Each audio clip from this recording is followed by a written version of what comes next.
ഈ വാഷിംഗ് മെഷീനിൽ എന്തൊക്കെ കാര്യങ്ങൾ ശ്രദ്ധിച്ചു കഴിഞ്ഞ് കഴിഞ്ഞാൽ അത് എഫിഷ്യൻ്റ് ആയിട്ടാണ് വർക്ക് ചെയ്യുന്നതെന്ന്, അല്ലെങ്കിൽ അതുകൊണ്ട് നമ്മുടെ ഇലക്ട്രിസിറ്റി വേസ്റ്റേജ് ആകുന്നില്ല എന്ന് നമുക്ക് എൻഷുർ ചെയ്യാം. ഒന്നാമത്തെ കാര്യം, നമ്മളെപ്പോഴും പറയുന്ന പോലെ തന്നെ പഴയ മോഡലാണ് വാഷിംഗ് മെഷീനെങ്കിൽ നമ്മുടെ മാർക്കറ്റിൽ ഇപ്പോൾ പുതിയ സ്റ്റാർ ലേബലിംഗ് ഒക്കെയുള്ള സ്മാർട്ടായിട്ടുള്ള എഫിഷ്യൻ്റ് ആയിട്ടുള്ള മോഡൽസ് വരുന്നുണ്ട്, എനർജി എഫിഷ്യൻ്റ് ആയിട്ടുള്ള മോഡലുകൾ വരുന്നുണ്ട്. അത്തരം മോഡൽസ് വെച്ച് ഒരുപാട് പഴയ മെഷീനാണെങ്കിൽ അത് റീപ്ലേസ് ചെയ്യുക. രണ്ടാമത്തെ കാര്യം എന്ന് പറയുന്നത്, നമ്മളെപ്പോഴും ഈ ക്ലോത്ത് വാഷ് ചെയ്യുമ്പോൾ അത് പറയുന്ന ഒരു ഫുൾ ലോഡിൽ വാഷ് ചെയ്യുക, അല്ലാതെ ഇടയ്ക്കിടയ്ക്ക് 1-2 തുണികളായിട്ടോ അങ്ങനെയൊന്നും ഇട്ട് വാഷ് ചെയ്യാതിരിക്കുക. അതുപോലെ തണുത്ത വെള്ളം ഉപയോഗിക്കുക, ചൂടുവെള്ളം ഒന്നും ഉപയോഗിക്കാതിരിക്കുക.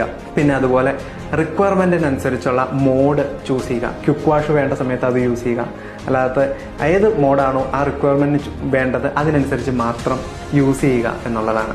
അപ്പോൾ ഇങ്ങനെയുള്ള കാര്യങ്ങൾ ശ്രദ്ധിച്ചു കഴിഞ്ഞ് കഴിഞ്ഞാൽ വാഷിംഗ് മെഷീൻ എഫിഷ്യൻ്റ് ആയിട്ട് വീട്ടിൽ വർക്ക് ചെയ്തോളും. നമ്മുടെ കറണ്ട് ബില്ലൊന്നും കൂട്ടി നമ്മളെ ബുദ്ധിമുട്ടിക്കില്ല.